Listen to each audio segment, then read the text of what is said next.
ABP Ganga, खबर आपकी, जुबान आपकी।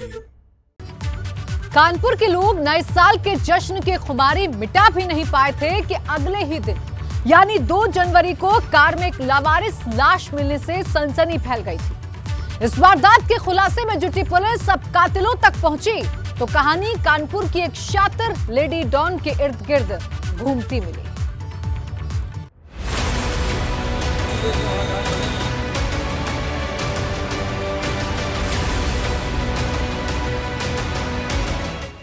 नए साल के दूसरे ही दिन यानी 2 जनवरी को कानपुर में हत्या की एक वारदात ने सनसनी फैला दी थी। वजह बनी थी वारदात के बाद कार में मिली लाश, जो एक हिस्ट्री शीटर आशु यादव की थी। पुलिस ने इस वारदात की जब तफ्तीश की तो सामने आया अपराधियों का बुना एक ऐसा जाल जो अवैध संबंधों के तार से बुना गया था, और इसी जाल में फंस चुका था हिस्ट्री शीटर आशु यादव। हिस्ट्री शीटर आशु यादव हत्याकांड। अपराधियों के ताने बाने में फंसा आशु।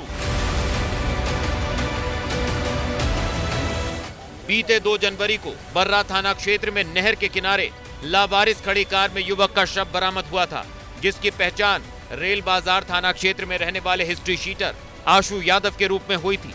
वारदात की तफ्तीश में जुटी पुलिस के लिए आशु की फोन कॉल काफी अहम साबित हुई, जिसके सहारे पुलिस सचिन वर्मा और किशन वर्मा नाम के इन 2 हत्यारोपियों तक पहुंच सकी।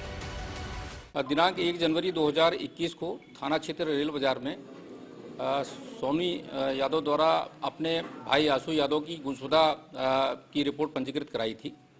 दिनांक 2 जनवरी को थाना वर्रा क्षेत्र में एक नहर के किनारे एक व्यक्ति का शव प्राप्त हुआ, जिसकी शिनाख्त इस गुमशुदा आशु यादव के तौर पे हुई। जब मृतक के मोबाइल का विश्लेषण किया गया तो ये घटना खोलने में हमें आसानी हो गई। इस घटना को आशु यादव की मर्डर की घटना को अंजाम देने में और उनकी डेड बॉडी को छुपाने में 4 लोगों ने मिलकर इस घटना को अंजाम दिया है। इसमें 2 लोगों को पुलिस ने गिरफ्तार किया है। गैंगस्टर की पत्नी से लड़ा रहा था इश्क। अवैध संबंधों के चक्कर में गई आशु की जान।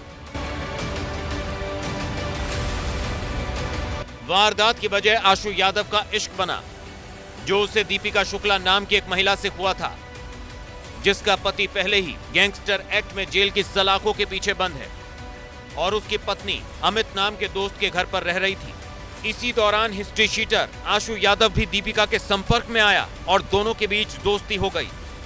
लेकिन दीपिका जिस दोस्त के घर पर रह रही थी, उसके संबंध अमित से भी हो गए थे, जिसकी वजह से दीपिका आशु से छुटकारा चाहती थी। लिहाजा उसने आशु को रास्ते से हटाने का प्लान बनाया। दिनांक 1 जनवरी 2021 को थाना क्षेत्र रेल बाजार में सोनी यादव द्वारा अपने भाई आशु यादव की गुमशुदा की रिपोर्ट पंजीकृत कराई थी। दिनांक 2 जनवरी को थाना वर्रा क्षेत्र में एक नहर के किनारे एक व्यक्ति का शव प्राप्त हुआ, जिसकी शिनाख्त इस गुमशुदा आशु यादव के तौर पे हुई। जब मृतक के मोबाइल का विश्लेषण किया गया तो ये घटना खोलने में हमें आसानी हो गई।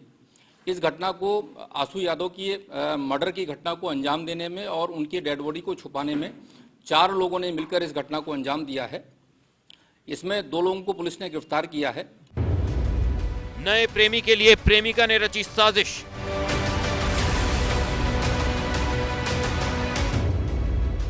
दीपिका की बेवफाई आशु को पड़ी भारी। दीपिका शुक्ला ने अपने नए प्रेमी अमित के साथ मिलकर साजिश रची, जिसके तहत आशु को नए साल पर मिलने के लिए बुलाया गया। साजिश के तहत आशु की गाड़ी में दीपिका बैठ गई और फिर वो दोनों हाईवे के किनारे घूमने निकल गए। इसी दौरान दीपिका ने अपने साथियों अमित, किशन और सचिन को बुला लिया। फिर सभी आशु की गाड़ी में सवार हुए और प्लानिंग के तहत मफलर से आशु का गला घोंटकर हत्या कर दी। साथ ही आशु की लाश को उसी की गाड़ी में नग्न हालत में बर्रा थाना क्षेत्र में छोड़कर फरार हो गए। अवनीश शर्मा ने अपनी पत्नी का परिचय दिया और नंबर दिया, जिसके बाद अमित गुप्ता के घर में ही जो दीपिका शुक्ला थी वो रहने लगी।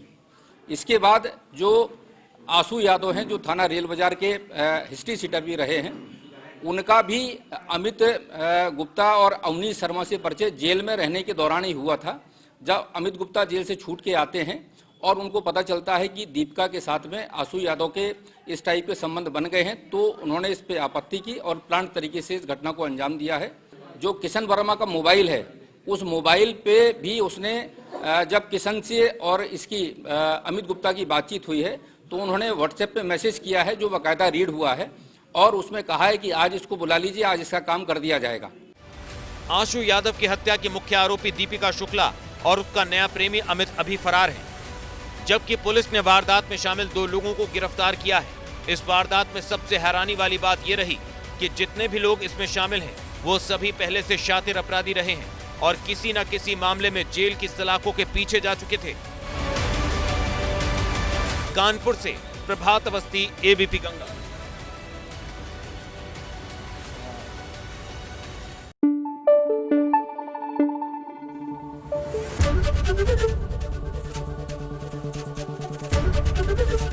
एबीपी गंगा, खबर आपकी, जुबान आपकी।